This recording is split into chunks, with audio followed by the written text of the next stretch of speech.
joining, so I'll just let them join before I carry on with my introduction. So welcome, welcome. Okay, so welcome everyone, welcome. Okay, great. So welcome everyone. My name is Abby Bejo. So I am the program director and founder of Lake Health and Wellbeing. And it's really a pleasure to welcome you today to this grant readiness webinar. So Lake Health and Wellbeing, just to tell you a little bit about us in case you are not aware of who we are. We're a public health NGO based in St. Kitts and Nevis, and we aim to improve the health and well-being of our local, regional, and online community. But also we've been doing some work to build the capacity of people that are working in NGOs. And this webinar is part of that capacity building series. So we're really excited today to have Mr. Leonard Stapleton, who is an experienced grant proposal trainer, and he'll be sharing his insights and tips on grant readiness. So we're glad to have a very diverse group of attendees. So we have people from St. Kitts, Nevis, but also from across the Caribbean joining us today. So we're really glad to have you all. So during this session, Mr. Stapleton will be discussing various aspects of grant readiness, and there'll be time for a Q&A session after his presentation, so you can hold your questions until after his presentation. You can put your questions into the chat box, and then we'll get to those questions at the end. But if you have any general comments throughout the session, you can just put them in there as well. We'll get to them at the appropriate time. Also, if you're comfortable, you can just introduce yourselves in the chat, who you are, if you're from a particular organization, what organization that you're representing, and also where you're joining us from. So if you're joining us from St. Kitts, from Nevis, from Antigua, St. Lucia, Dominica, it'd be wonderful to hear about that. And so without further ado, I'm going to introduce Mr. Stapleton. So let me just tell you a bit about him. Mr. Stapleton is a certified professional trainer of trainers, proposal writer.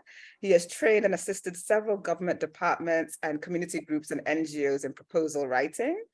Through the GEF Small Grants Program, he has trained PTAs of schools in Nevis, as well as the Stakeholders Hotel and Tourism Association in proposal writing.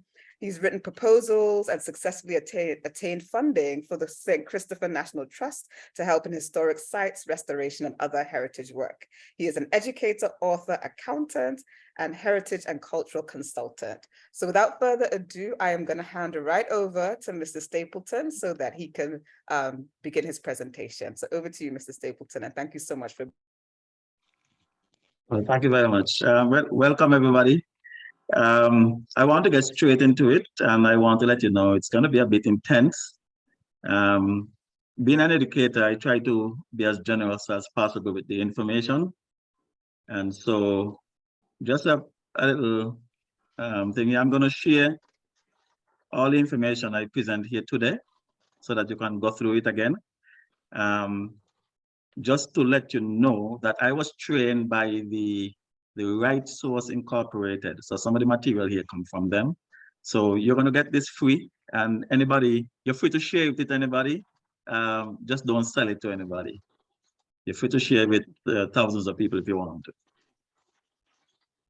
All right, so today we're going to go through the key terms.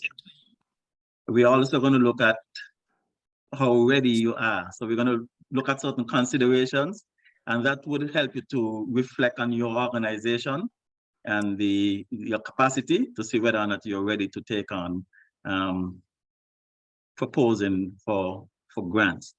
And fear not, if when you do your self-examination, you realize you may not be in a position of readiness, we have stuff inside here also to help you to align yourself in such a way that you would be successful. One of the things I also wanted, because I figure some persons may want help with making the very ambiguous terms simple. So there are some grants that have some serious ambiguous terms, like the approach and abstract, There's something actually called the abstract, which sounds very abstract. And it gives people a lot of writers block. People have been, at the start page for months, can't get to go. And also, I'll share some tips, if time permits, on execution of the actual project once you've gotten the grant, because there are some persons or some organizations that get the funding and then get stuck in the execution phase. So there are persons who have funding for grant that should last maybe 3 months, but they have been there for 10 years and the project has not been finished. And of course, there's a reporting stage, which is very, very crucial. Because you have to give up a report on how the monies was spent, whether or not you overspent and whether or not you went beyond the time or whatever. A report must be given. And we'll go into that further. And then hopefully we'll get time for the question and answer. So let's go straight into it. All right, let's get some key terms out of the way. So most people speak about grants, but what you really get, request for proposal. So you see RFP, request for proposal. That is what most people speak about when they say grant. You don't get the grant yet. What you get are the people who do the funding, we call them the grantors, and they're basically just looking for partnership. They have a certain objective or goal they want to achieve, and within their base, they cannot do it. And they're also mandated to get as many players involved in achieving the goal. And so that is one of the main reasons why they actually send out for proposals for people to access their funding to help them achieve their goals. And so there are times some grants requests or requests for proposal fail because the organization, the NGO looking for the funding, always thinking about their personal objectives. For instance, a church group may want to get a new organ, but they're requesting for funding for the organ for somebody who wants a funder that wants to spread the word about maybe child abuse. And so one of the ways you have to do, you can't just write and say, the basic goal of my proposal is to get a grand piano. You may want to say that you're going to do a concert to make people aware of child abuse. And some of the tools and some of the equipment you need for this concert, one of them might be the grand piano. That way, you get your grand piano, but your main goal for the project is aligned to the goals of the funder. So we'll speak more about that.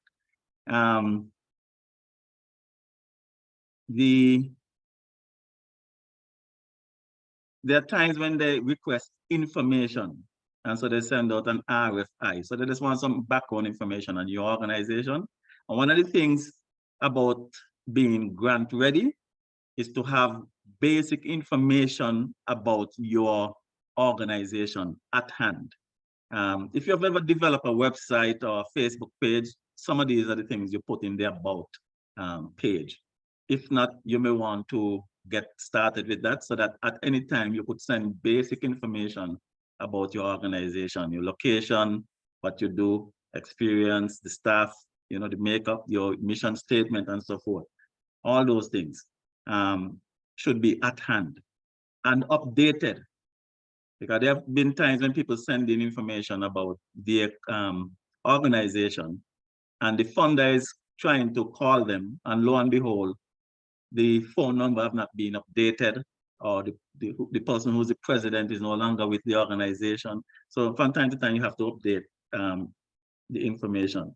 And here, funder is the person that we call the grantor, and the audience would be the people who would evaluate your proposal, the people who would approve your proposal, and these are the same people that represent the funders or the grantors. All right, so let's get into whether or not you're ready. Now, one of the things people normally want to find out, how do the funders decide which proposal to fund?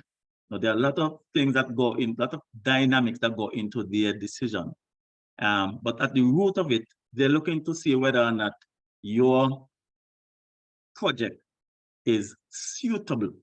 So they want to see whether or not your organization And when I say your organization, whatever objectives you put into the project you're trying to get funded, it must match the objectives of the funder. Because remember, you're just like a partner to them to help them get their overall objectives. And you like almost call yourself like a, what do you call it? Like a franchise then. You know, they're selling KFC, you got to be selling KFC. And you must align your goals, even though really and truly it's just one part of that thing you really want, but you still have to align your goals to theirs. And then you want to know whether or not, well, you are compliant. Compliant mean they would send out their request for proposal. And in that request for proposal, they're asking for a number of items. We're going to see the different things that they ask for. You have to make sure you are very much in compliance with what they're requesting. One of the things that's going around right now is that they want to know that your organization does not have a gender bias. You want to show equality. So if you know that your organization right now is not equally balanced in terms of males and females, you may very well be excluded one time. And I'll point out here, especially for funders that have, that give out a lot of money, they get an equal, amount of a number of requests. So the higher the amount of money they give, the more people you have to compete, or the more organization you have to compete against. So sometimes you have 10 people in a room reviewing application, and each one may have 1,000 to go through. So you better believe the first set that's going to be thrown aside, because these people do have a life. And if you get up in the morning and you come to the office and you're going through all these requests for funding, and you meet one of the compliances that you must have equal number of men and women, and when you look, the organization only have 2 women and 20 males, right away you throw that aside, because that organization is not compliant. Okay, they also may want you to have experience in actually doing something in the community. You can't be just have your organization up and you have your mission statement and so forth, and you have not done a successful project, whether small, medium, or big. That might be one of the things they want you to show. You can't show that, they put yours aside also, even though you may have a very compelling case. Simple things may throw you off. Even something as simple as not including your address or the phone number, okay? You have to be realistic that sometimes the people reviewing the grants sometimes want a reason not to go through all of that stuff. So from the time they look at the front page and they realize you're missing certain things, they throw your thing aside, and that's the reality. But in this session, we're going to go through some tools that will help you not fall into this category. So you got to make sure you meet all the terms, requirements, and the conditions. And then sometimes too, you may have a big project and maybe it's like $200,000 you're looking, but this funder is only giving $50,000. The question is whether or not you still apply to that funder. And if you apply, it can't be you're going to apply for the $200,000 project. So you have to align yourself. Maybe just a part of your project or a segment of your project falls within the funder's range. And that way now you look for funding for that part of it. But you still have to show the bigger project and show that you have funding for the other parts. Okay? We'll get more into that later, just to give you some heads up earlier.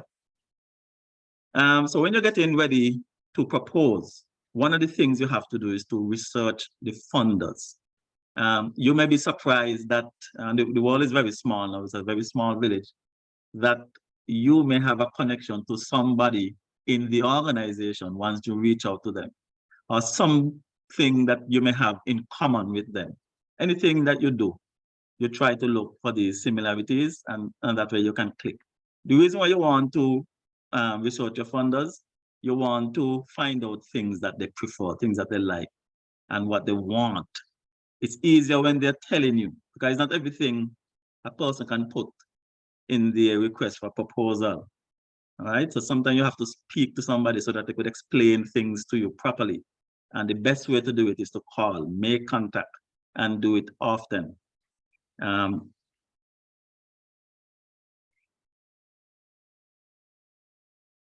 Let's go further. One of the tools that we're going to examine today is what we call the bid or no bid decision tree. This helps you to reflect on your organization and look at the request for proposal that the funding agency has sent out and see if you actually meet any of the requirements. And if you do, certain other things that you examine. You may meet the requirement, but you may not have the capacity once the project gets started. So you look at all of those and you're going to decide whether or not you're going to go through with the project. Another tool we're going to examine, very, very important, and I may mention a bit about it, is a tool that's going to help you in a big way.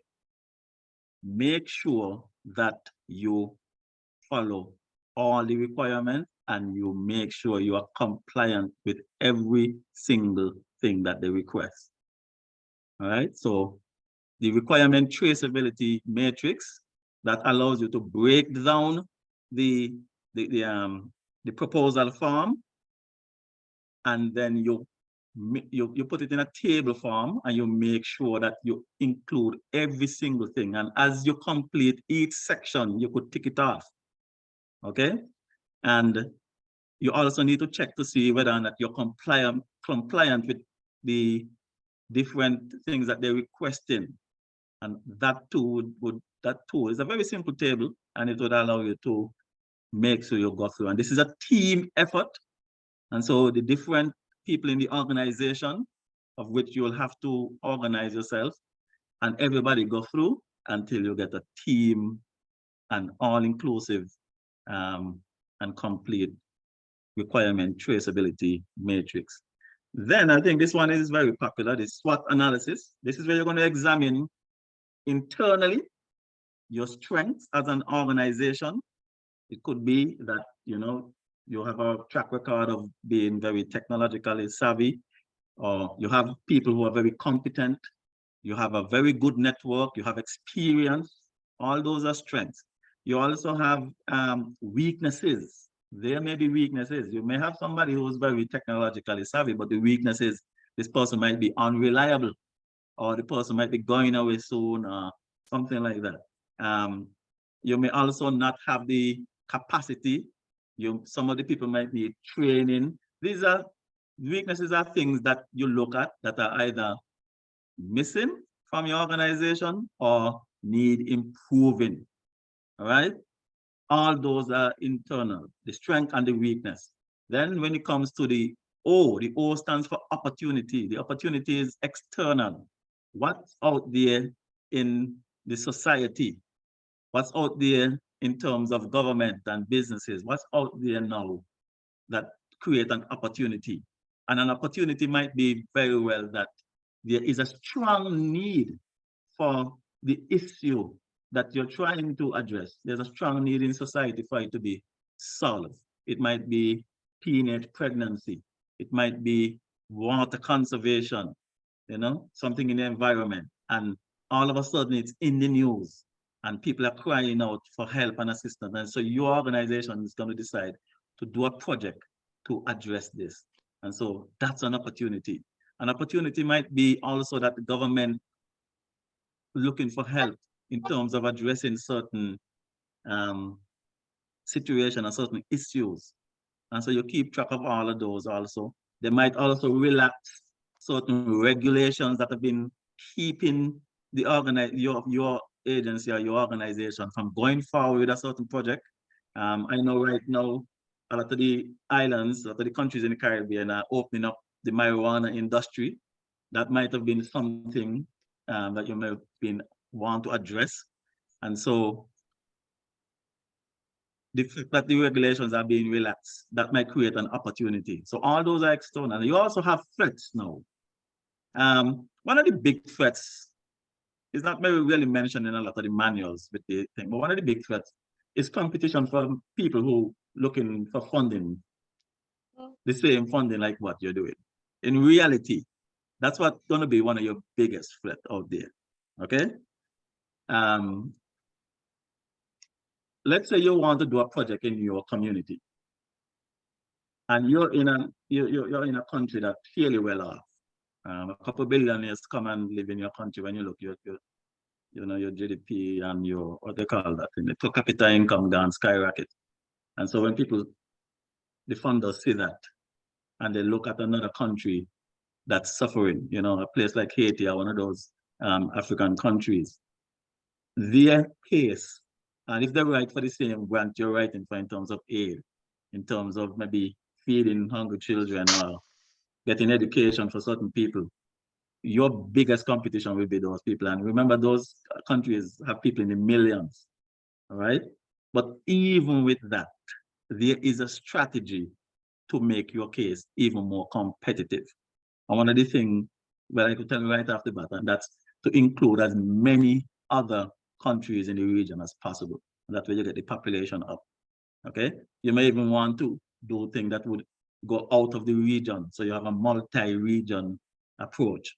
Because I'll tell you, when it comes to those type of, and that's where most of the money is in those type of aid grants, the competition is very stiff. But there are other threats out there. There might be people who are totally not receptive to the project that you're going to do. There might not be a willingness for people to partner with you. All those are external to what you're doing. Okay, so even though you have your strengths, you may come up with a project that the community is just not receptive to. Another tool, this one might be kind of new to some people, but it's once you see how it is, it solves a lot of the problem. As a matter of fact, if you conduct this one here, the logical framework matrix, or some people call it the log frame analysis, you'll be able to go through a lot of the requirements of any grant request for proposal, any form.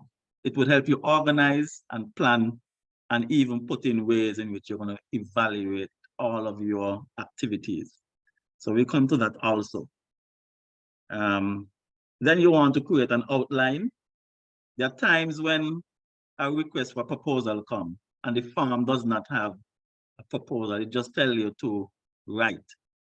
You now have to know how to create a proper outline so that you could segmentize your proposal. Okay, that way it reduces what they call writer's block. Okay, there are some people that they see just a huge task in front of them, but if you could break that task down into smaller bites, and that is what the outline does, it would be more manageable. And then, of course, you could get copies of past proposals that got funding, right? That's a nice way to look at. Sometimes you're probably overthinking. You probably are more prepared than you realize, but you're doubting yourself until you see the copy of a proposal that got funding and you realize, oh my God, I'm way above this, The flip side might be true. It may open your eyes and let you know that you have a lot of things that you need to get improved before you approach the funders. All right, so capacity is very important. Earlier I mentioned that some people actually are successful in getting the grant, but when they get the funding, they realize they have not the capacity, or maybe at the time when they were writing the grant, because there is a lag time between sending in your proposal, being approved for the funding, and an even longer lag time in actually receiving the funding. A full 6 months could pass. And all kind of things could have happened to the organization in terms of their capacity.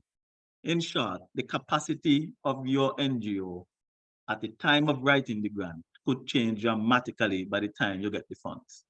And so that is one of the reasons why some people get stuck with the funds and the project is there lagging for years. And believe me when I say years, I know of some NGOs who have gotten funding up to 9 years ago. And up to now, the project is not completed. Monies, sometimes in some cases, the monies are there in the bank. In other cases, the money is done. Okay? We have a saying down here with come around election time, where the money gone. And so people have got hell to pay because there are some organizations, when they give you the funding, they too have gotten the funding that they gave you from another organization, which they have to report to. And so it's important that you get your project completed within the time you say. And this is where communication is key. If you know there's some kind of thing that is going to stop you from finishing on time, you have to communicate this before. All right. But time variances, not as serious as money variance. You can't have $0 left and the project not finished. Okay, that the money thing is serious. I've seen cases where a lawyer letter, okay, and you know the lawyer letter like to put in words and terms like forthwith. We want the money back forthwith. And that put a lot of NGOs and the people involved in a serious situation. So what we are going through here today, I'm hopeful that we get time to get those tips. I have some serious tips that will help you in terms of execution of the project and also reporting. You have to give an account. So receiving the funds and not being able to spend it, mismanaging the funds because of capacity constraint can damage your reputation. So what these people talk to one another. As a matter of fact, some of them are joint. It's just that they go under different names. And so your name might already be a red flag, you know? So you don't want to mess up. One of the good things to do is do some small projects in your community. You know, maybe a project that costs just maybe $500 or maybe $1,000 and get that done successfully within the specified period of time. And if you can't and you have variances in terms of the time and the amount of money, then you note the reasons, the causes, and see if you could address them. Because it's either going to be something to do with a threat in the external threat or an internal weakness that would cause that. And then as we get closer to the SWOT analysis, you'll see some strategies where you could use your strengths to overcome some of the threats and also to help minimize some of the weaknesses that you have. All right, let's go to the bid or no bid decision tree. All right, so bidding is expensive. When I say expensive, people work for pay, and a lot of the time the pay is based on time. So if you have somebody who's going to spend a lot of time deciding whether or not you have the capacity or whether or not you're going to go through with a proposal, it could take several hours. And in the business world, in the non-profit organization, hours equal money. Okay. We speak about things like the opportunity cost. You know, what could you have been doing in that time that you spent? Having gone through all kind of things, and you realize, yeah, we put this thing together, but we can't think we won't be able to successfully get this thing. So let's go to the bid or no bid decision tree. All right, see there. This is how it looks. So the RFP, remember, that is the request for proposals. This is the proposal form. You have to review that. And then right away, you're going to see whether or not you meet the basic criteria.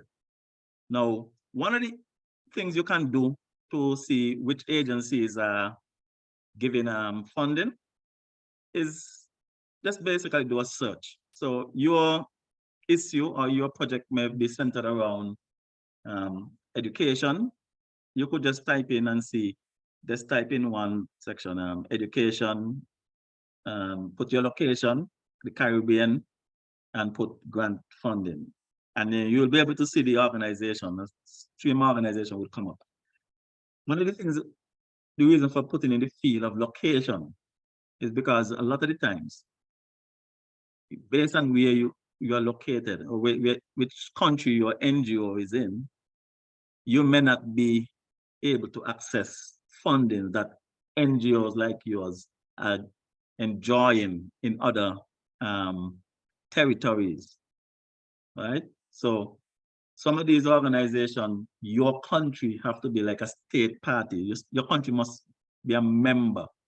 So there are some funding agencies that fund countries in the Caribbean. And when I look at some of the procedure in order to get the funding, it's fairly easy. But lo and behold, there are some Caribbean countries too, that are not eligible. So right away, once you see your country is not one of the countries, yeah, you don't meet the basic criteria, so you can't go through with the bidding, okay?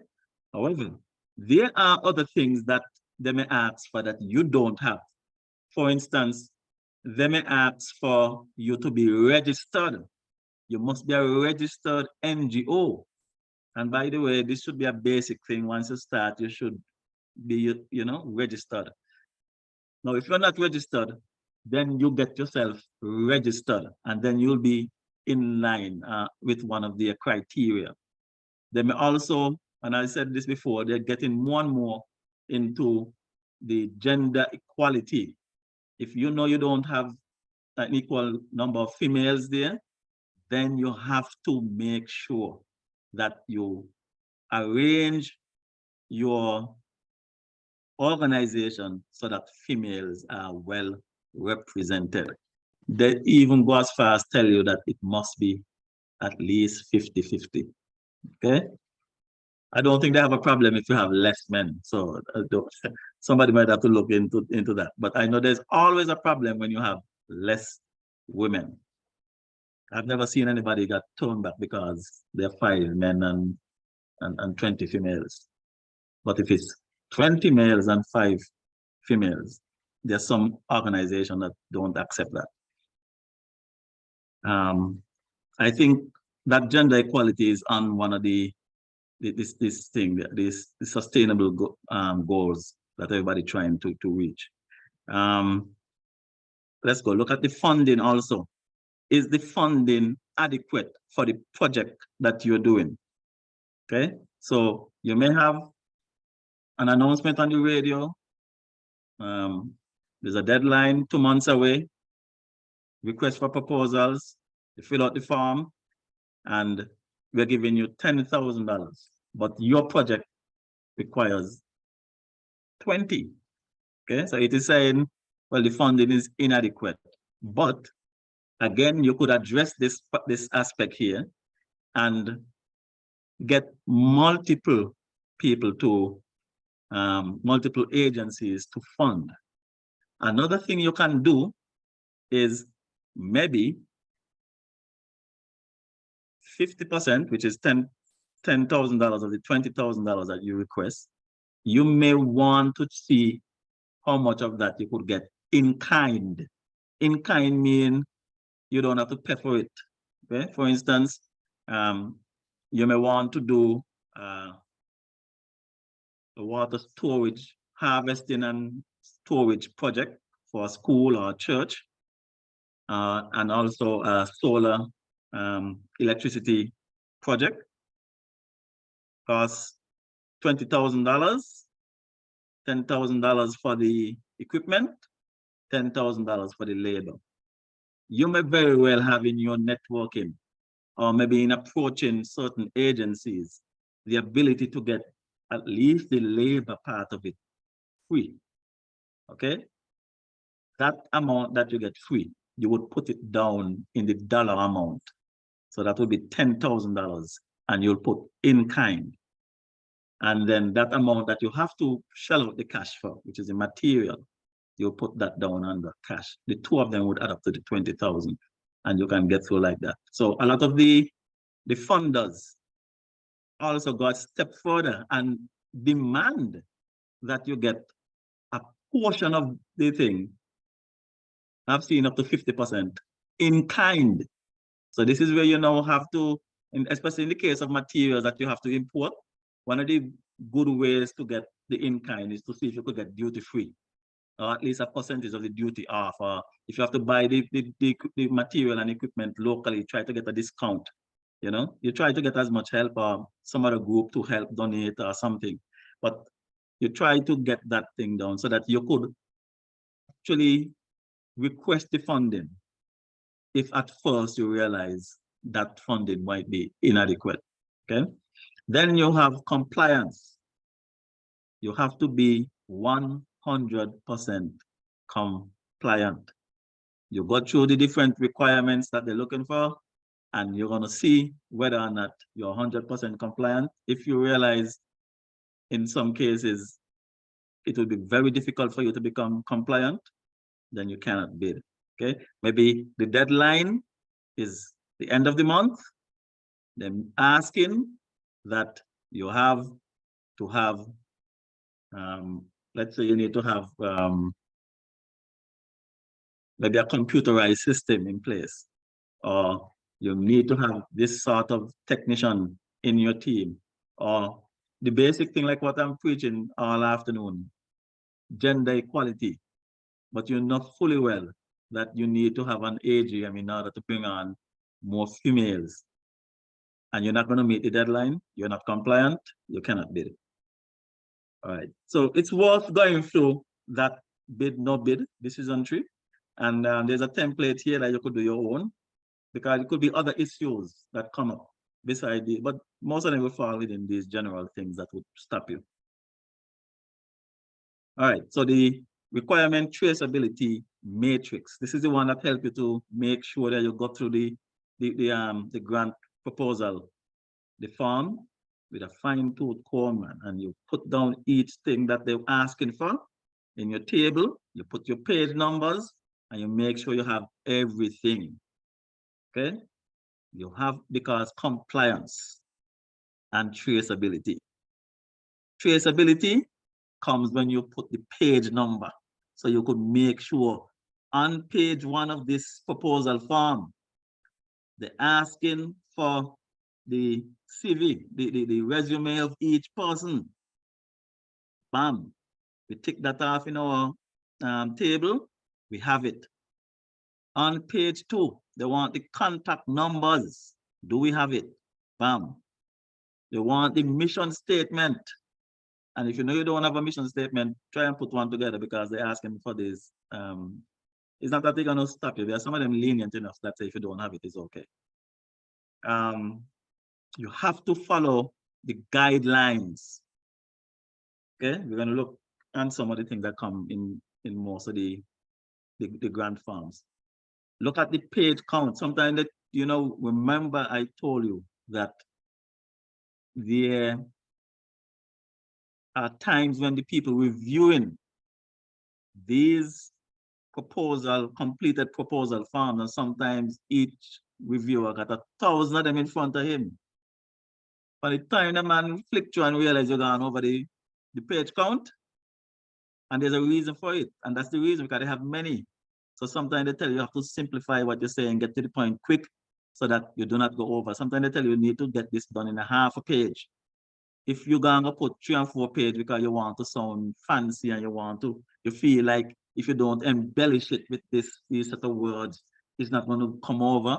No way. Somebody put down 2 dry little thing, they're within the page count, they get the funding, and you with your nice embellished, sweet sounding paragraphs, you're going over the page count, boom. You lose out. That's the reality of it. The required forms and attachments. Sometimes they ask for your registration thing. They need proof. Okay, put that thing in. Okay, they want, you said you did a survey, put the results in. Let's see. put these in the appendices. Whatever they ask you to attach, you attach.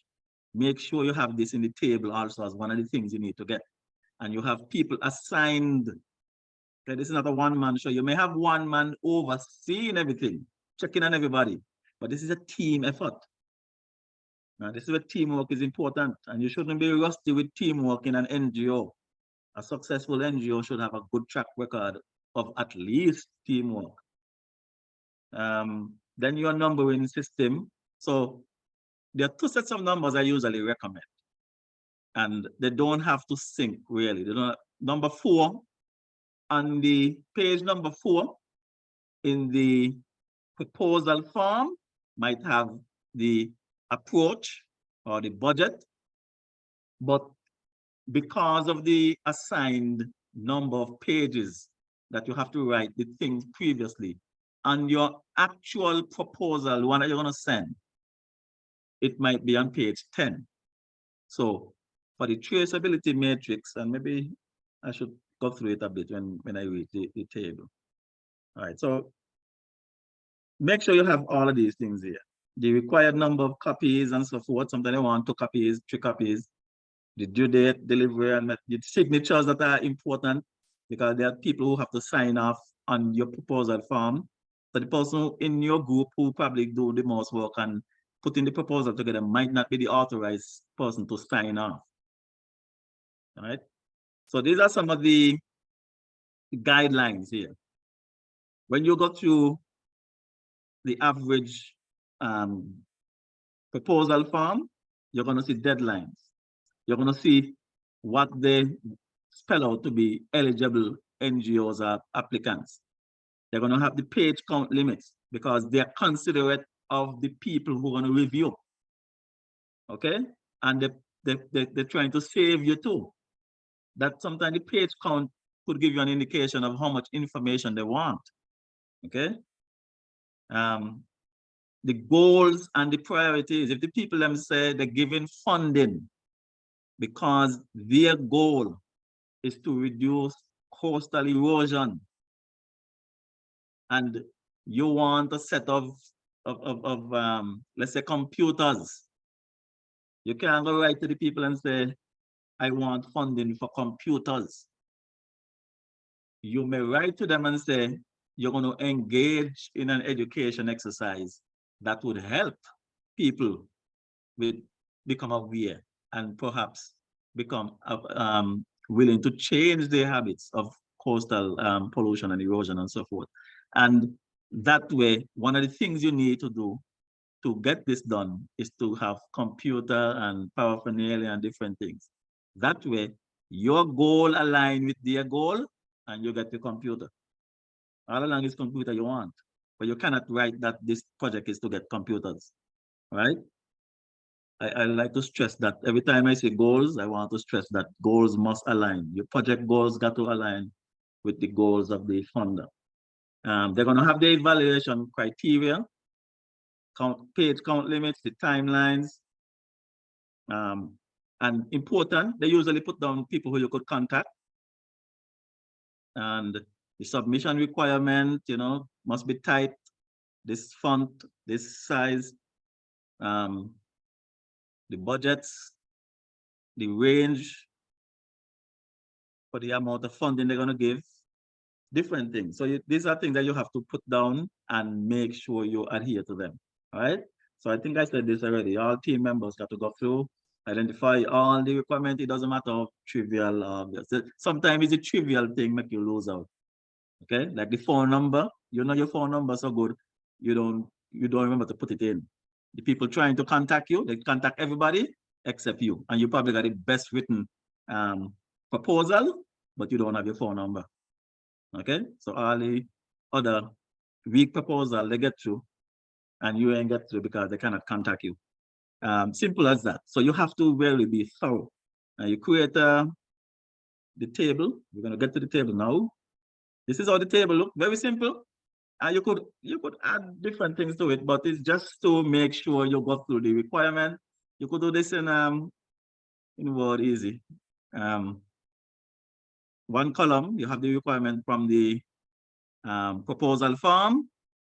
Then under the reference for the proposal form, you put the page number and make sure you, in your proposal, you have it.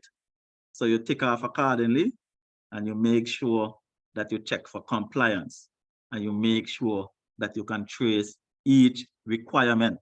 You could label the thing them how you want, but you got to be one set of the first column going to have the things in the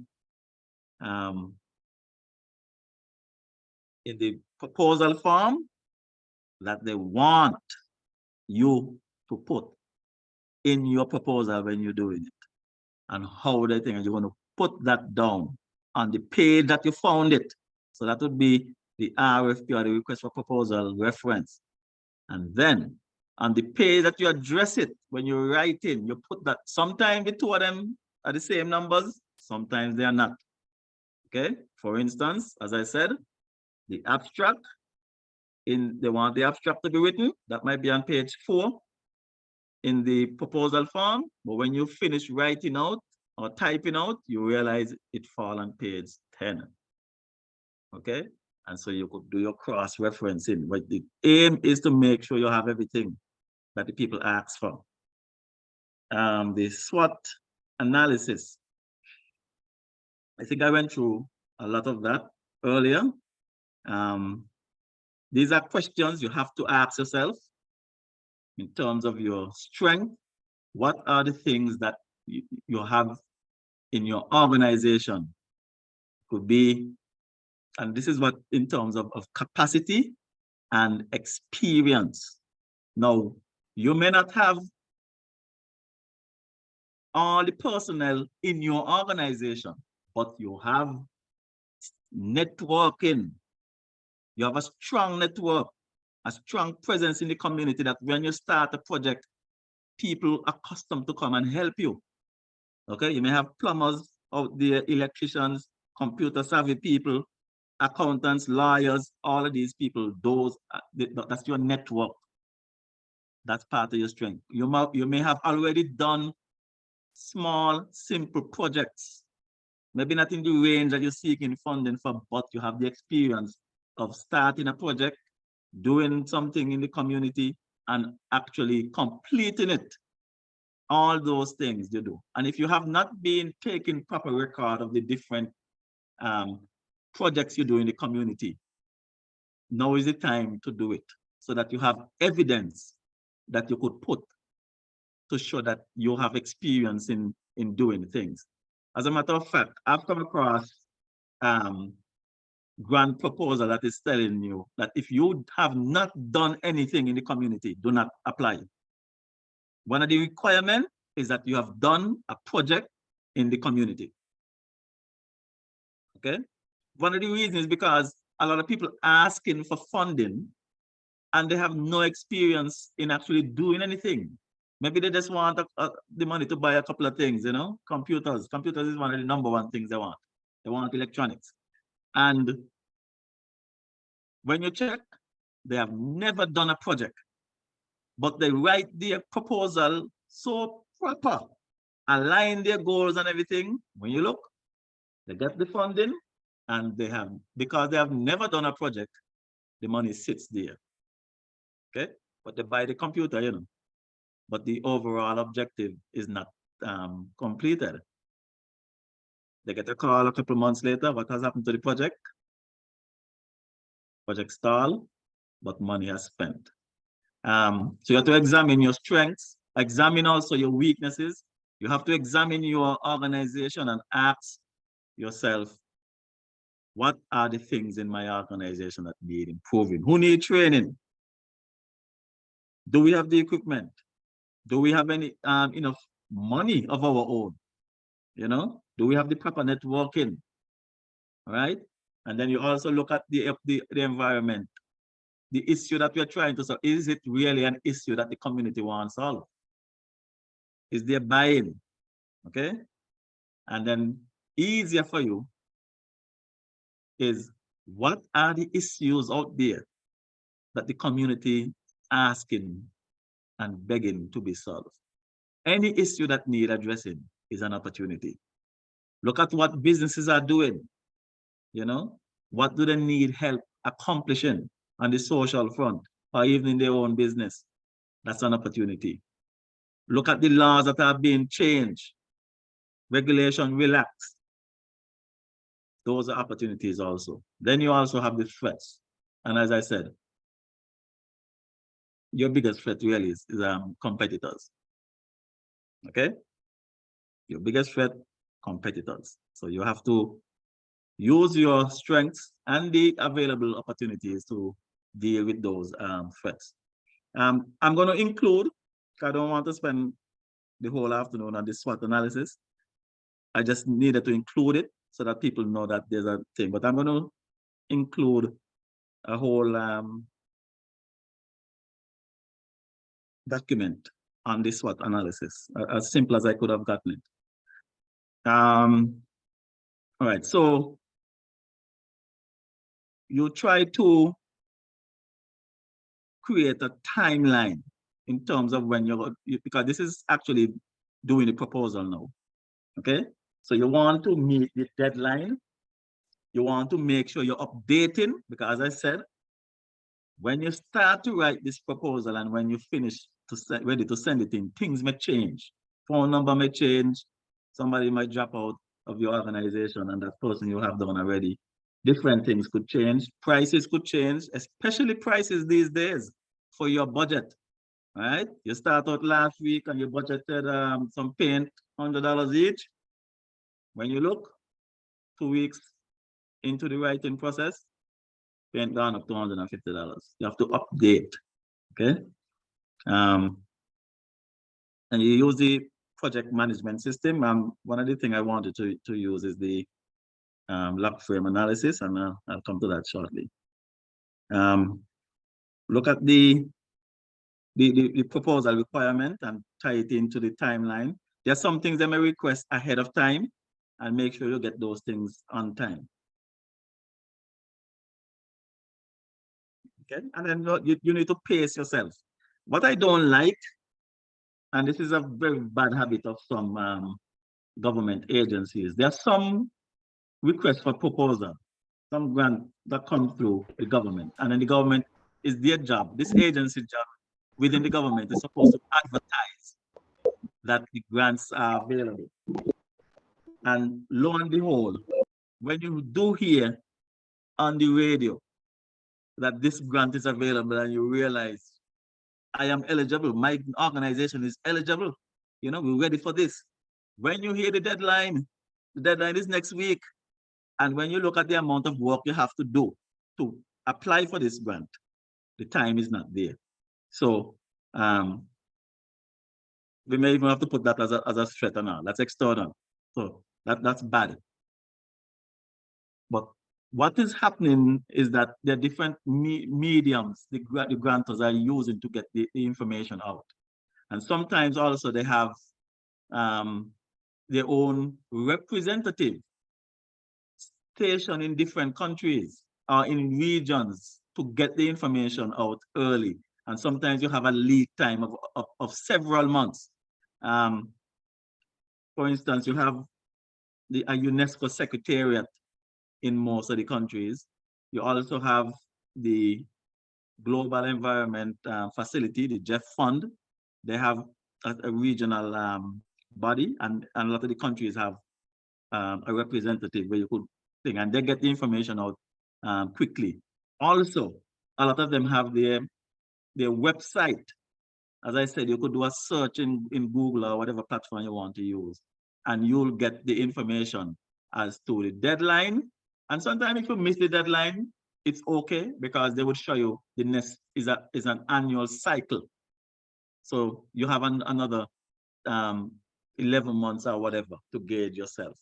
But you make appropriate use of the time that you're given. All right, so one of the things you use charts like these to help guide your process. This is one I did for just as a workshop. But what you want to do is to get the different activities involved. You could do this for the grant application job. Who's going to get the contacts? Who's going to write the narrative? who's going to do the budget, the different activities. Okay. In this case, I had to do something about the searching for request for proposal. I also had to do how to respond to the request for proposal, how to do project management and reporting, and also grant writing. Then you could break down that activity into smaller tasks. And notice at the last column, you have somebody assigned for each activity. And you could have different people assigned even to the smaller task. All right. You also have what would indicate to you that you have successfully completed the task. Okay. And then you put them inside here. For instance, activity 4, one of the activity was the grant writing manual. Simple indicator of success. Some people get too bogged down with words. Indicator of success just means what evidence is there that you're successful eating. And for this, it would be the actual manuals. Okay. And since it's me doing everything, I just put myself there. But you can do this for anything. Okay. So for instance, for the proposal form, you could break down the different requirements into the different activities and put them into smaller tasks and put the indicator of success, the time for each one. So you could put it in days or weeks. I like days. And put who responsible. Right at a glance, you could tell what the activity is, who's responsible for it, how long they have to do it, how would I know it is successful? And a chart like this is important to help you plan out. You could do this for the project also that you plan to undertake. Break it down like this and also include that in your submission. Okay, you could put that in the appendix as something that they could look at, or you could put it fully in. These days, I'm seeing proposals that actually put this in. This one came from the Global Environment Fund request for proposal. You look at your capacity in terms of staffing. Look at the current staff.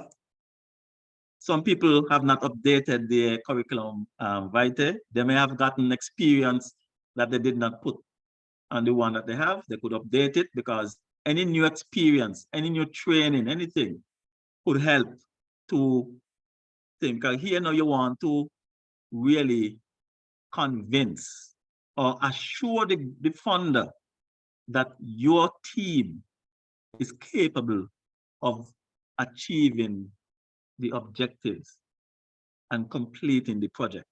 And so the experience and the training and different qualification would be proof. And some of these things you may have to put in the appendices. There are some grants that allow for the administrative time and effort and resources to be compensated for. So then one of the things you put in the staff hours, how much you think, how many hours they're going to spend doing the project, and you could put that in. Now, that's important because there are times when people apply for a grant and they really want some cash.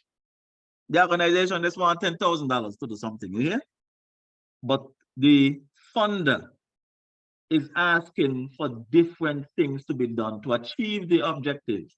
And it looked like these different activities going with all the money and no cash won't stay with the NGO. So one of the ways the NGO could get some cash is having a section for administrative costs. And whatever that is, it stays with the NGO. Okay. The other way the thing, since I'm on that topic, I think I mentioned some of it earlier, is you really just need to look at the different things that you need the money for and see if any of those things, and you may have to be creative, if any of those things could be used to help the grantor achieve their objective. And you put those things as material in. You know, I've seen schools and different groups get musical equipment, and all they did was to write for a project, a funding project, to spread the news about having a clean environment. And there was one dance group I know that was awarded funding, and they actually did a performance. And through the performing arts, they're communicating the message of cleaning, keeping the environment clean and so forth. But they had funding for new uniform, musical equipment, costumes, computer, one whole heap of things, because all of this is in the process. So instead of saying I need funding to put on to get costumes and all them things here, they said, no, no, no. We want funding to help to educate using our platform, which is unique, which is dance, to get the funding to achieve the grantors' objective. And in doing that, they get all the costume and all the equipment and computers they wanted. Okay, so I went a bit off there, but I just needed to put that in. Identify the future staffing needs of the award. So in case you don't have the staff on hand, you check into your network. This is where you go out now and try to see who's going to be available to assist you. And if that person is not a part of the organization, you could get them to put in writing. I like to tell people, put it in writing, because sometimes some people say they're going to help you today, April, and then when you look, August come, the person mind change. So a lot of the times you get things in writing, especially when you're going to try to negotiate discounts and different things from businesses. You try to get it in writing. Sometimes when you go, the people say they don't even remember you, you know, so you put that thing in writing. Let's look at the logical framework matrix. Again, I'll tell you this now. A lot of what I'm giving you, that some of it need more fleshing out, but because of the time constraint, I've chosen to expose you to as many things as possible that you need to consider.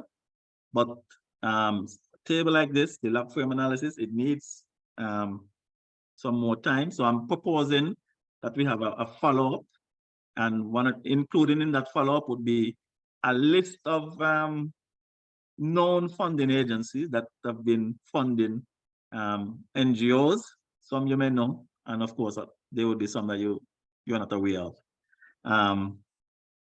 These have been compiled from different NGOs around the Caribbean, and so they've had a good success rate. Some of these agencies actually help you through the process.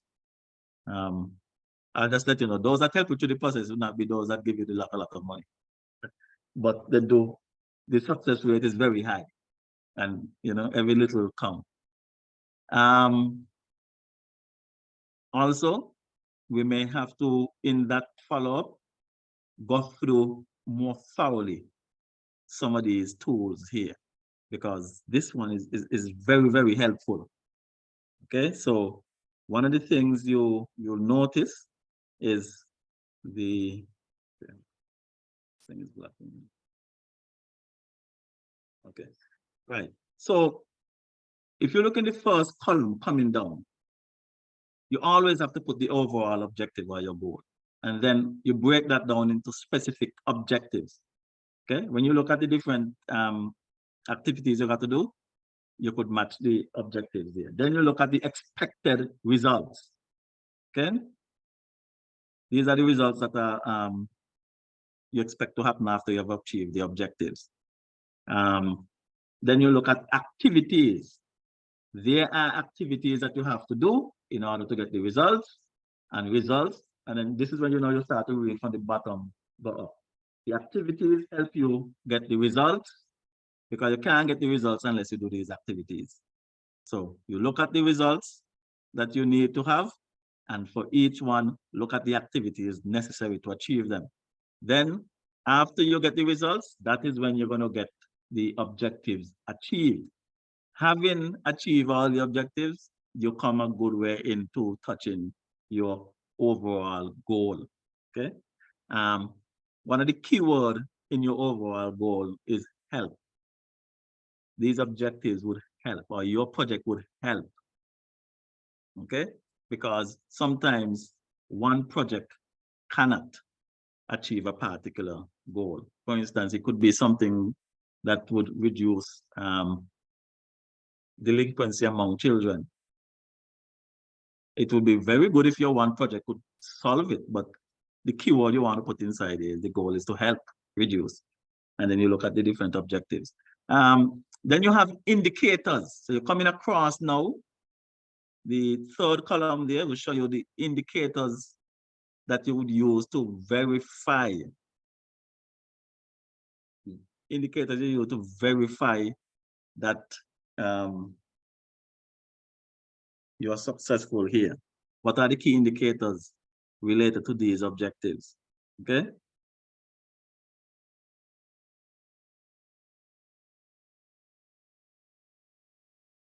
And then they're even more thorough. You want to know, since you're going to give the indicators, what would be the source? Where would the source the information from? So as you can see, me showing you this is not giving you the 100% gist of the entire thing. Okay. So you have to have a time when you got to more thoroughly. All right. So in the interest of time, I want to touch on this. This is crucial. You must know some of the reasons why proposals lose. If you understand why they fail, it will help you to examine yourself so that you don't make the mistakes. And as I was saying before, a lot of the time is one or more the requirements were omitted or overlooked. So that is why the traceability matrix is very, very crucial, right? Sometimes, and that is why we say you have to get everybody to look, because sometimes if you alone do it, you may overlook something. The more eyes you have, the more brains you have looking at this thing, it better. Okay, because there are some things as this put here hide in strange places, or you just overlook it. Okay, maybe it's so obvious to you, it's so common to you that you don't include it. And when you look, you overlook it altogether. So you need different people to do this, because I'm telling you now, a lot of the time when proposals don't get accepted, they have omitted things. Along with your traceability matrix, and this is one of the good things of trying to get your proposal draft done in time. It's perfectly okay, you know, to send in a draft to somebody who's going to review it, to the funder, to see if it looks okay. All right. And then you get feedback. With that feedback now, you could make your amendments. You think might be too wordy, right? You may have a lot of words, but you still ain't address the thing what they're talking about. We'll come to that in a bit. You may leave out key things, or you may misunderstand certain things. Communicating with the funders, important, along with your traceability matrix. Okay, so you know some requirements are not addressed properly. Some were not addressed completely. They ask for well, they ask for abstract. They ask for approach. And abstract and approach sometimes got in some of the same things. They ask for budget. You only put in half of the budget, or certain things were not addressed. They have the accountants too, you know, going to the budget. And I'm saying a lot of the times you have to mirror your grantors. If they're going to have an accountant looking through their thing, but have somebody skilled in accounting looking through your budget also. And always back check, you know, sometimes they make a call to see if some of the prices you have here in your thing is correct also. And sometimes there are times when they're kind enough to tell you, you need an extra $10,000 and we're going to put in the extra 10,000 because what you have here in your budget cannot purchase these things. So I've had cases like that where the funder is, because you're communicating with the funder, they're able to tell you, put an extra $10,000 down by the budget. Okay. And then they will send it through. Not all funders like that. And so that is why you have to communicate. You have to back check, update, keep your budget current, keep everything in there current. Then you may have not kept it simple. I think kiss me and keep it simple, stupid. But you have to keep your things simple. Remember, you have to consider the people who are reading the proposal and be kind to them. Don't make you think verbose and complicated and put in all this jargon and all kind of things and so forth. And when you look, it's a simple person reading that thing there, you know? And when you look at your complicated thing and he got 500 more to do, he put your complicated story aside and he gonna to go look for the simple stuff then. Okay? And yours might be well written, but it's too confusing and jumbled up and verbose. You may have applied to an inappropriate funder. Okay. I guess this ties in with the fact that, and this is where aligning your goals to the funder's goals important. Because there really shouldn't be not such thing as an inappropriate funder if you know you can find a way. Some people feel like it's impossible to align their goals to the funder's goal, but it is not impossible. Okay? You just have to look at the fact that yes, you may need to have $30,000 in cash. That's all I want. But you don't need the cash to sit down there. You need the cash for something. How can that something that you need the cash for tie into the objectives or the goals of one of these funders? Okay? That's what you have to look for. Some people just can't see past the cash. I just want the cash. Okay? But the cash is needed for something. And then the last one, you're late with your proposal. A man done got 500 of them proposal to look at. The deadline come, he get another 60. I don't think he's going to add them 60 late ones to the batch of 500. Okay? And you have to look at that. And I'm only calling 500, but I know there are times when it's 1,000 of them. And remember, a man with 1,000 proposals to go through, he wants to keep his work light. All right, so the evaluators will be looking for 100% compliance, consistency. So you make sure, and this now is where I tell you I may have to do some more work in a follow-up. Because a lot of the time, consistency means that you follow even the font and the writing style that you see in the proposal form.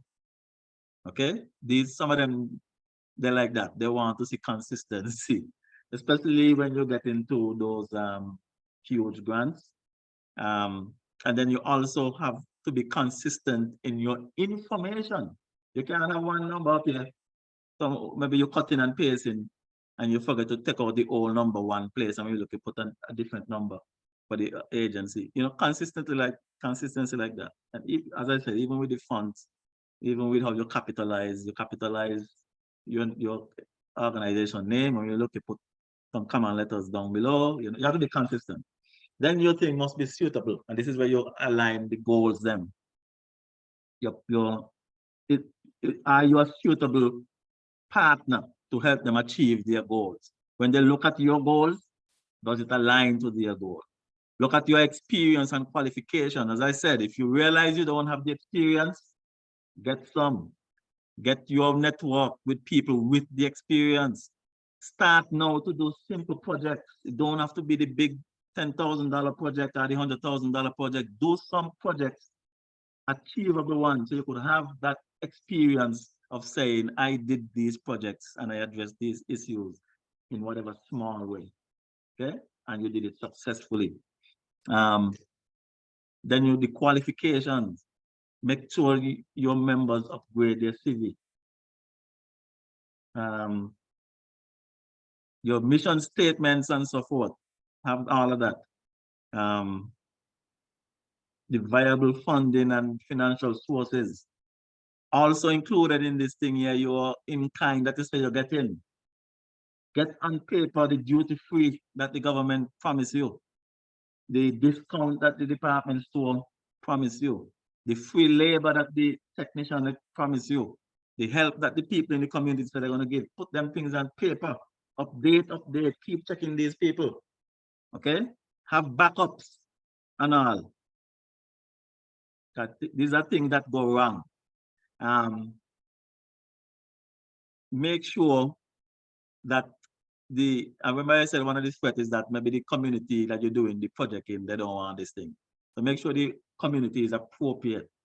And there are times when they ask for the breakdown of this community, because even in the people going to be affected by your project, there are times when the funder wants to know that women benefit. So when you look at a community and say you're going to, 100 persons going to benefit from this, you have to make sure out of that 100, women are represented and they would benefit from the efforts and the proceeds of your project, because the funder also have to answer to that. And so the funder cannot be giving out funding to NGOs that are going to do projects in communities that have gender bias, because it's going to reflect on them also. So you remember, you're a franchise. You can't have a franchise for KFC and when you look, you're selling Wendy's and Domino's and all kind of different things inside it. You have to make sure that you align with them. And as I said, this gender equality, it's been a long time coming. It's here and it's being reflected in the requirement for a lot of these funding. The logical outcomes, they check these things to see if your thing is realistic. You say you're going to touch 1,000 people, but you're only asking for $10,000, and each one of the people are going to be benefiting by $50 each. It's not working out. Okay, 50 times 1,000 is 50,000. You're asking for 10,000. Where the rest money coming from? So you have to make sure everything is realistic. And then this one again is popping up. They don't want, some of these funding agencies want to know, and this is where your little thing where you do different projects and continue doing it and stop do things one-off. There's a thing going around these days where people do a one-off thing just so they can say, I did this and tick it off. They have a checklist of things so that when they go on TV and say, oh, well, we did this, but there's no follow-up, there's no sustainability, Yes, you put some solar panels here somewhere, but did you go back and make sure that they're working and they're checking and the batteries up? Did you do a follow-up project, Did you help anybody else? So you have to make sure that you put something in there to show that the project is going to be sustainable. And this future self-sustainable aspect of the project gives you a chance to ask for additional resources also. It could be in the form of training or more funding so that you could actually farm some sort of revenue stream, okay, from the project that you're doing that could sustain it, to make sure it's ongoing. So some people may see it as a problem, but it's actually an opportunity to ask for more funding and training, and the funders are open to that. So I've seen cases where they actually put it in themselves, that you need this extra money because you can use this to have a couple of the people in the community do this thing as a business. All right, so let's look at the characteristics of some winning proposal now, okay? The winning proposal, this is just the flip side of what makes them lose. They address every requirement, no matter how minor. They follow the grantors, the proposal thing, instructions to the letter. They created and they used an outline. Most of the proposals come with an outline. You just need to do the traceability matrix also with that and make sure you're covering everything, addressing every segment. Now, let's see how much time I have here. Okay. You create and use appropriate matrices and tables. We went through a couple of them, and make sure you have well-written, grammatically correct, organized, and concise. You see the last thing there? That need its own session, because believe it or not, grants proposals have failed because of poor grammar. Grammarians, and this, my trainer told me this, it's stuck in my head. Grammarians are everywhere. I've been on teams that go out to assess teachers and training. And everything is done, the method is right, the teaching is right, but the grammar off, and the teacher failed. Grants also, proposals have failed because the person reviewing your proposal happened to be somebody who does not forgive poor grammar. And they see some wrong spelling, especially wrong spelling of terms they put in their request for proposal. That is why you have to mirror what they have. They throw your thing aside. That's one less out of the 1,000 they have to go through because the grammar off. Organize. Organization is going to be simple if you use the different tools up there. The traceability matrix and so forth, and the different charts. Now, concise is what kills a lot of people, because I think going through school, you're penalized if your paragraphs, when you're doing English and language arts and so forth, is too thin and dry. Your teacher mark it down and say, no, no, no. You should have embellished this with more descriptive words and this, that, and so forth. So a lot of people have some well-verbose thing in their proposal because of this school system that they came through. Those people who specialize in maths and science, they get through easier because they've been trained to get to the point and to put, right objectively. Others, and these are most people now, they're very verbose, they're not concise. So that last section again, they are special training tools for this section that we don't have time to go through. The different rules that you follow to make your thing concise and organized, and grammatical exercises that you can do to build up your grammar. Okay, especially when you got the homophones and the homonyms and all and different things there, mess you up. More elements on the winning proposal. Make sure you have the best value approach. Okay, make sure that when the assessor, the grantor, look at your proposal and say, hey, this guy is achieving more with the amount of money we are giving. One of the things to do this is to make sure your community don't just get the funding and you just got 10 people, 10 of your close friends, you're gonna benefit from this. You try to make the community as big as possible. Try to do a project that a lot of people are gonna benefit from. Okay? And that way you increase the value. Because one of the things that your funders are looking for is to reach a number of persons. You reach a number of persons, you help them be able to report that their funding touch all these people. Okay, so that's the best value. I've seen cases where I've been calling emergency. They have problems with getting the funding. Everything is there. And when I go through and I check the budget,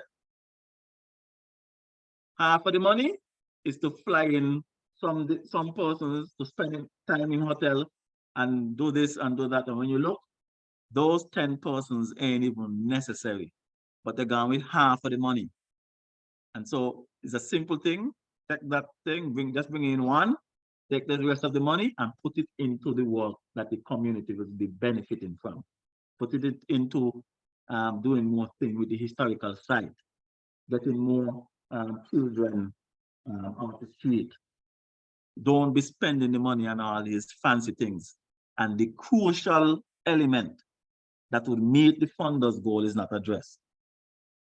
All right, so look at the scope of work, the goals, funding range, and all them things there. And have a clearly defined community or beneficiary. Again, I have some tools on that. I may have to send it to you. Clearly defined win strategy. This is where you do with your team. You look at your networking, look at your, do your SWOT analysis and so forth to do your strategies, use your strengths, the opportunities and so forth to minimize your weakness and deal with the threats. Include all the, oh Lord, I cannot stress this as much, the financial and other data. This is crucial. It's crucial in the grant application process. It's crucial in the execution process and more crucial in the reporting process. Okay. And then you use your bid no bid decision tree. I have this little thing. I don't have time for that, so I have to skip those.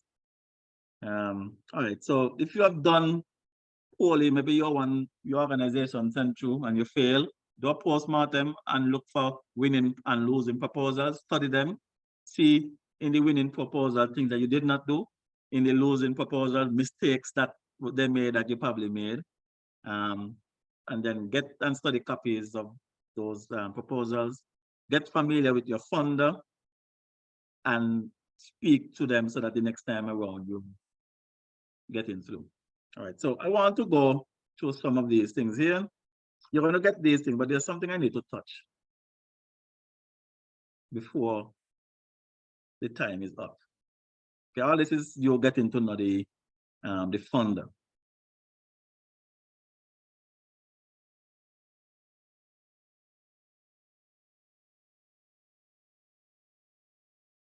All right. This is what I've been saying all through the evening. They get lots of proposals. They have limited funds, limited time to assess and review. They have stated objectives and goals, and they evaluate. They're high-level people. That is why when some people spend the money badly, they get a letter from a lawyer that says, we want back the money forthwith. Looking for reasons not to review a proposal, wrong grammar, deadline missed, not compliant, different things. All right. Okay, somebody's mic made muted. This is the last part I may have time for, but it's imperative that I get to this here. The elements of the proposal, the narrative thing, the things you're actually going to write. So these are the things that keep people wondering what they want. The abstract or the executive summary, all those words are in themselves vague and abstract. People there for hours. Then you have the statement of need. There are times when you read these two different elements, they're separate, you know. But when you read the abstract or the executive summary, what they want in it, it's almost like you're writing the statement of need again. Okay, that's what you have people a lot. Then you look at the beneficiaries, the community. I think I spent some time on that. The credentials or background and the history of your organization. And then the approach and the method. This another one is another ambiguous, vague term that will keep people in writer's block for weeks. Approach, what I mean. And then the evaluation criteria, the measures of success. Now, the measures of success, if you look at the lock frame analysis, once you do the lock frame analysis, the measures of success is there for every step of the way.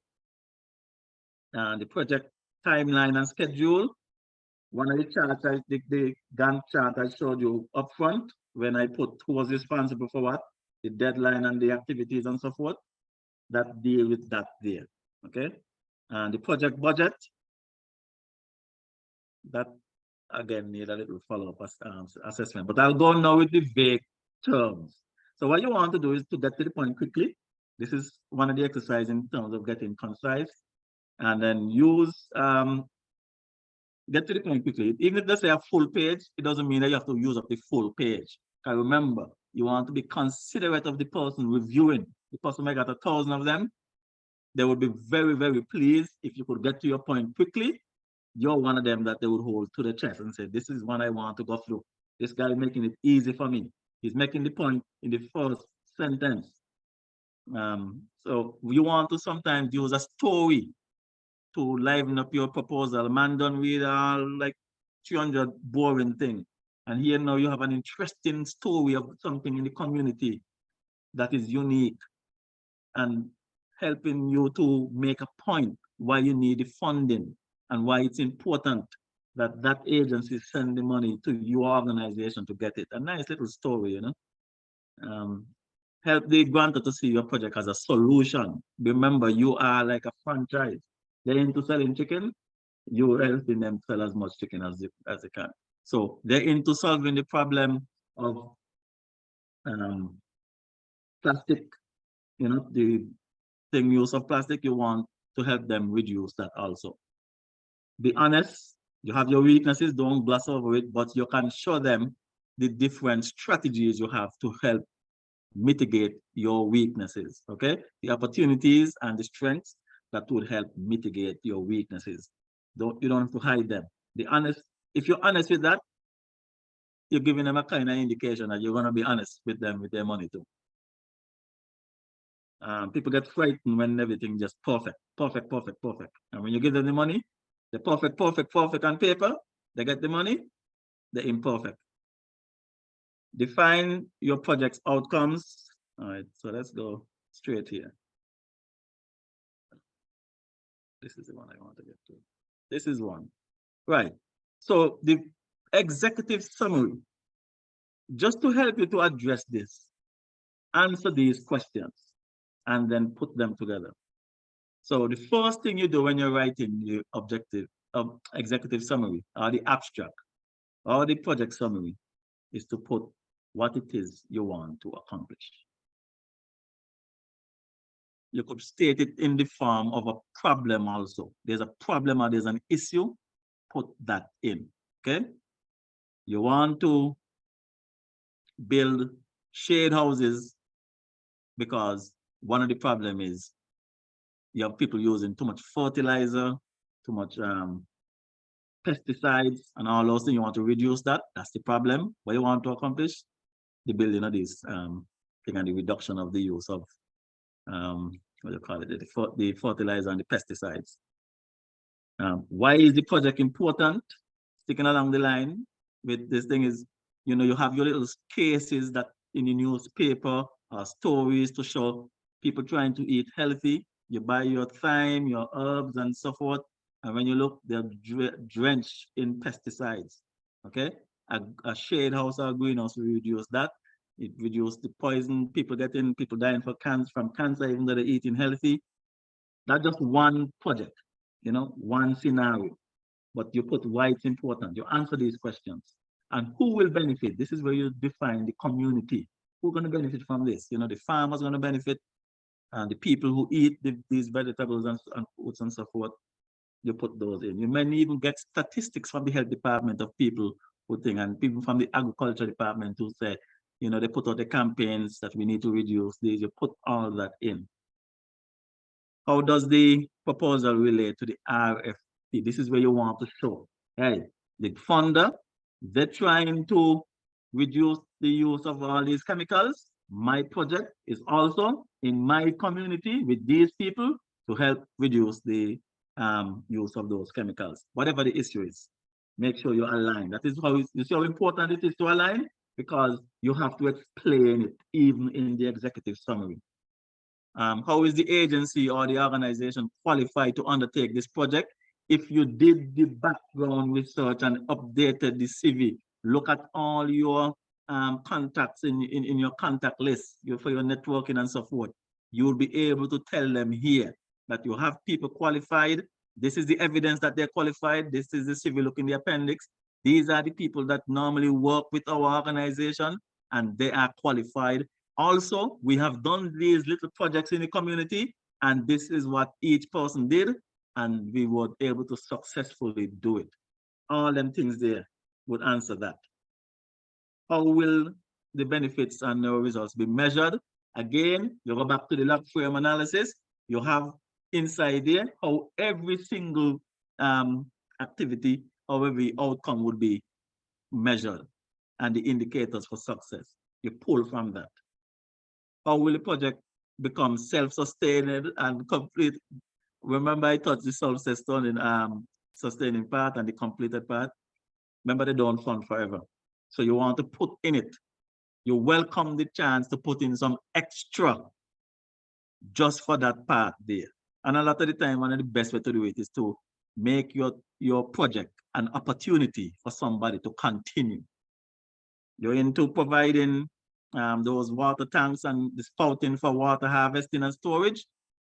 Let somebody in the community become trained and savvy in sourcing these things, connecting them up, and you have a business running because of your project. Okay, there's always a way to make your project sustainable. And in your funding grant request, you may have something in there to help that person get started. Then here is the trick now.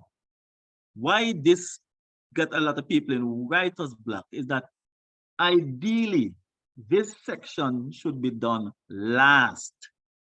And the reason why is because it pulls from all the other sections. And so people do this one up front. There are people who are very experienced in writing grants. And some people who brain connected a different way, who can't do this thing up front, envision the whole thing and put everything in one time. Okay? I guess even though it's explained here, you could start too. However, it's easier if you go to the other elements. The next element up is the statement of need, and you're going to see some simple things coming up that's already mentioned. Statement of goals and objectives, look back here. What is to be accomplished? Boom, your goals and objectives would be saying that. The problem, it was asking for the problem in the abstract, but it's something that you must put in the statement of need. So all you're doing, you do these parts first, and then you just pull to put in the, and maybe that's why they call it the executive summary, because it summarizes everything else. But some people don't see the word executive summary, or even they see it, it's still getting writer's block, and they may see abstract. And abstract is an abstract word too, it's just up in the air. Then you have the compelling evidence and the logical reasons why the project should be funded. This is where you're making your case, man. You have your stories, you have your statistics from the different people. You may have interviewed somebody who affected, and all that story is so compelling that it tugs at the heart of the person reviewing, and say, the person gonna say, Lord, man, if anybody get this money, it got to be this NGO. Look at the story, man. Look at the numbers here, man. You have to put those in.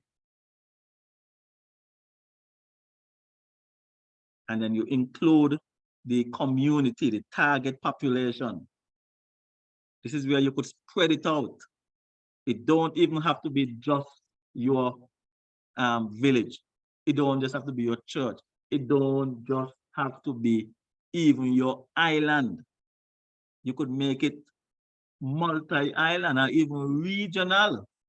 You call up your different partner NGOs or even different partner agencies in different countries, and you have them join you. They just have to indicate in writing that they're going to be a part of this project. And there now you get a larger population count. Reason why I'm telling you this, because there are times, especially for the big money grants, and even some of the medium and small money grants, they want to see a lot of people benefiting from the fund. The more, the better. Okay? Organizational background.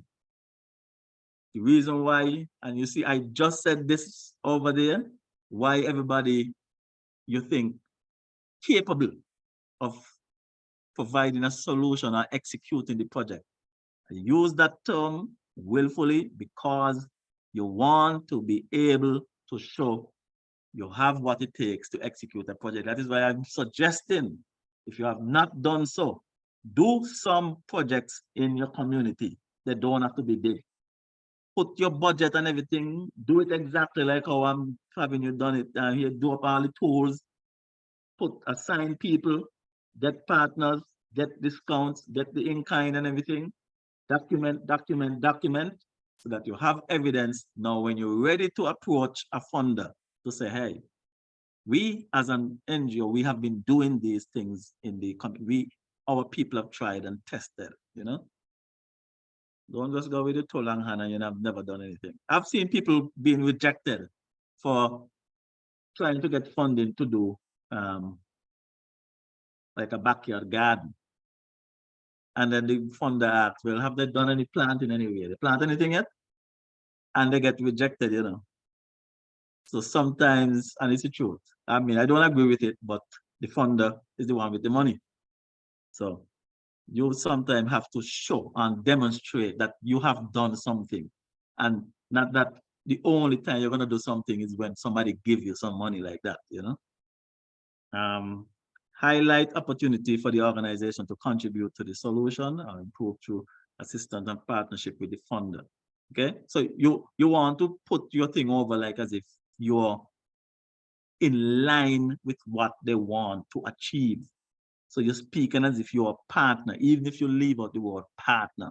Okay, but you want to write your proposal to them in your statement of need in a way that you're showing that you will be helping the funder get their goals achieved or met in your community at least. The beneficiaries, the community, you know, you have to define them in terms of sex, makeup, maybe sometimes occupation and all them different things there. You have to put those things in. The beneficiaries don't even have to be people. It could be the environment. You want to do something to get more plants in, man. The city is too hot. You need some green spaces. You usually have more coconut trees. What's happening? You know, a lot of people used to benefit from using the coconut trees to do their art and craft, make the different food. You want to have trees replanted. An ecosystem was there before, it's gone. So that is the thing. The environment is included, the square footage, number of plants, and even again the people who's going to benefit from that. So those are examples of the beneficiaries. Then, you know, the background. A lot of these would come in your CV and having documented some of those simple projects that you have done. Even projects that you help, you know, maybe your organization might not have been the one who actually done it, okay? But you help another organization or the government or somebody in that project, in their project. You put that down also. You're part of something. You want to have your organizational history. You get them things here documented. Some people don't have it, you know. We went through this already, the CVs. The volunteers, these are your stakeholders, these are your partners there. You want to include those because again, I said, it's not always your organization have everybody with the required skill and experience, but you have your network, your partners and all them different things there that have, you put them in. This is the other ambiguous word that keep people with a pen in their hand and they go drink water, they lie down. When you look, minutes turn into hours, hours turn into days, days turn into weeks, weeks turn into months. And the NGO with the right intention can't get off the foot because of some ambiguous words. So you have the project approach. This is where you put back now the purpose. You want to put back the objectives. And when I say measurable objectives, you're going to help people. How many persons? Okay. You're going to do planting of trees. How many trees? You're going to do a project involve awareness. How many persons you intend to reach with your, you know, you're going to use various medium, radio, TV, internet. Just put how many persons you want to capture. You have to measure your objectives. Also, how long it's going to take you, over what time period. Okay, so right away, you say 100 persons in 3 months when the project going on. Those are your measurable objectives. Because I would come back in your report. Did you get the number of persons? Did you reach the number of persons? Did you do it in the time period? Okay. Then now how are you going to do it? The methods and the processes. Now, this is everything I'm saying here is in the log frame analysis. So once you use that tool and you put your log frame analysis, you will get the elements and the narrative for the approach. Okay? But breaking it down, that word approach, into these different things should get you started in writing at least.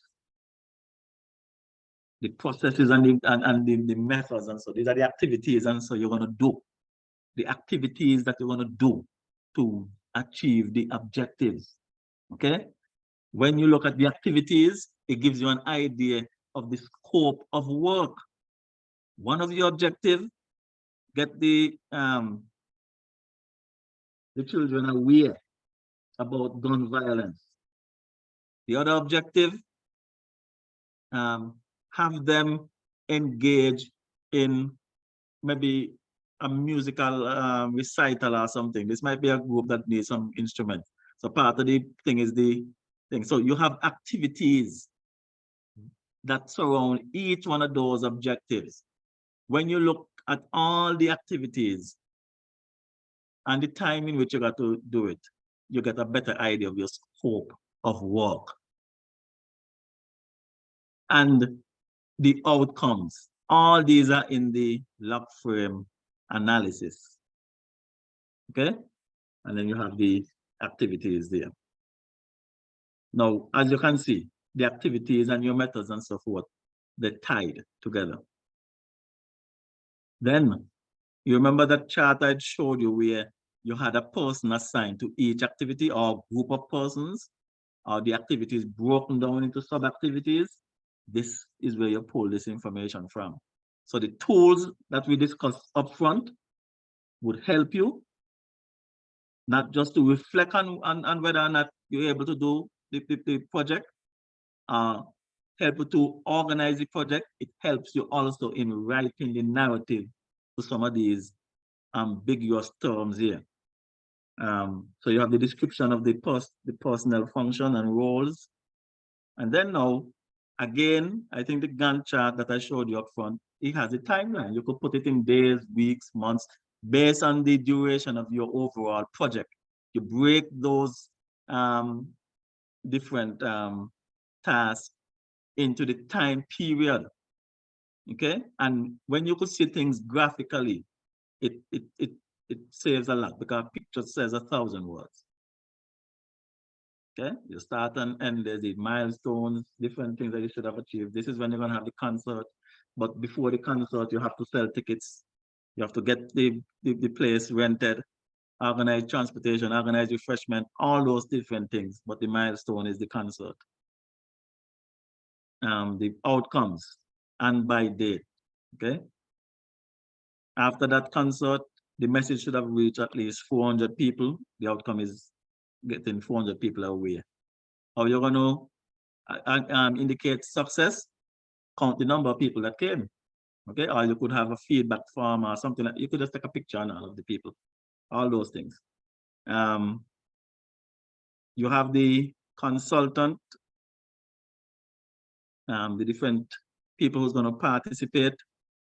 You may have specific technical persons. You're going to get computers to do certain things, to put certain apps in. You may have a plumber to help you with your water harvesting, catchment and distribution. Electrician to help you put in your solar panels and different things.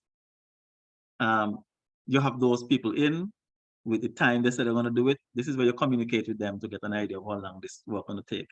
You know, so communication is key. Okay.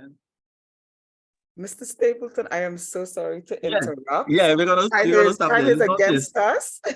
A lot. Yeah, so you notice now that it's a lot, and I just try to put as much in as possible. I think we've touched most of the things.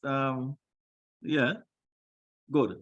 So we could stay here, and then we do a follow-up. Of course, they'll get this material to go through. So okay, wonderful. So sorry. yeah, I just thought I would just. But that was very, very comprehensive, very, very informative. So I'll just see if anybody has any questions. Does anybody have any questions for Mr. Stapleton? Any questions? Or would you like him to just do a quick summary and close a quick summary? Anybody have any questions? Maybe most of them got a headache by now.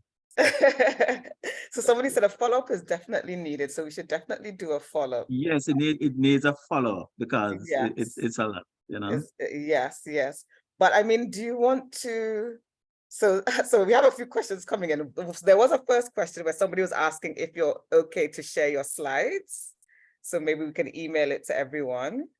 Yeah, I said that up front that I Yeah. know it's a lot one time, so I don't expect everybody to remember everything. So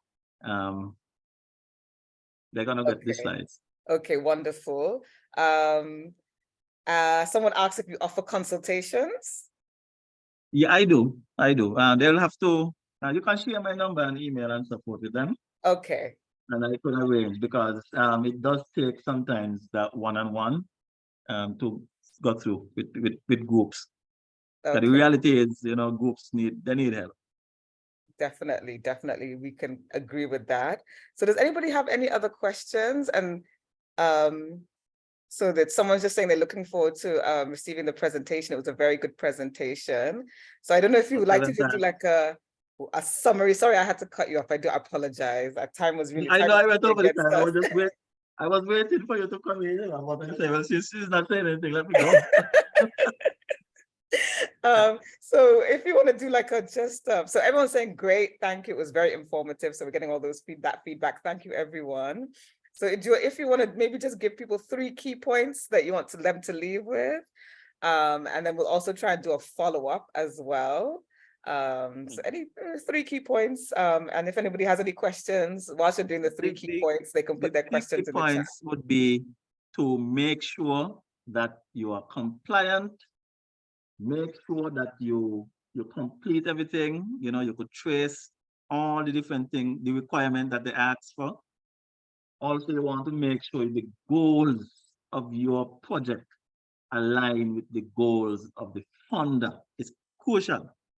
Then now the writing part, you got to make sure you fully understand what they're asking for or what they require in the narrative, okay?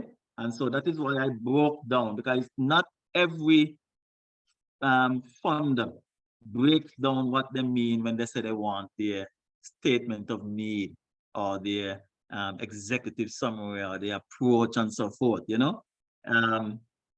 But there are some, and I could tell you one of the best ones I know, break it down easy, is the Global Environment Facility, and they give a lot of grants. The UNESCO is good also, and so the next time we come here, we could go through funding agencies that are around and have representatives here, and also those international ones that you can approach, that they send money every year to these countries, and every year the majority of the money go back. Oh wow. Okay. Yeah, that is a big problem. And you know what happens? Because there are other countries that are very aggressive in going after this fund. When they realize countries such as ours not applying in the numbers, they transfer some of that funds to those countries that apply aggressively and regularly. So sometimes the amount allotted to our countries get reduced gradually. So we need to fix that by applying more. So, and then the other thing is, we didn't get to touch it, is the execution. Make sure you spend the money, how you say you're going to spend it, when, and if you're going to have any differences, any variance, you report it before the project finished. Okay? So, them things there. Wonderful. Thank you so much. That was so comprehensive, so informative. And I'm so sorry that I had to cut you off. I apologize. And I apologize to everyone. No problem at all, because I really and truly, the first set of slides, that was supposed to be it. I was just hoping that we get time to go down to the charts, you know? Okay. So wonderful. they got more than I thought I would get in. I just thought I would just go until I stopped you. Until it's happening, yeah. Okay, great. So what As I say, what we go we'll do Stapleton. is we'll send the slides around to everyone. I'll also include Mr. Stapleton's email address so that those persons who wanted a consultation can reach out to him to request that consultation. We'll also Yes. try and do a follow-up session. And so if you're, maybe you could put it in the chat, or we also have a feedback form that will be emailed to you after the session. You can also Oh yeah, yeah. add maybe topics that you'd want to have a follow-up.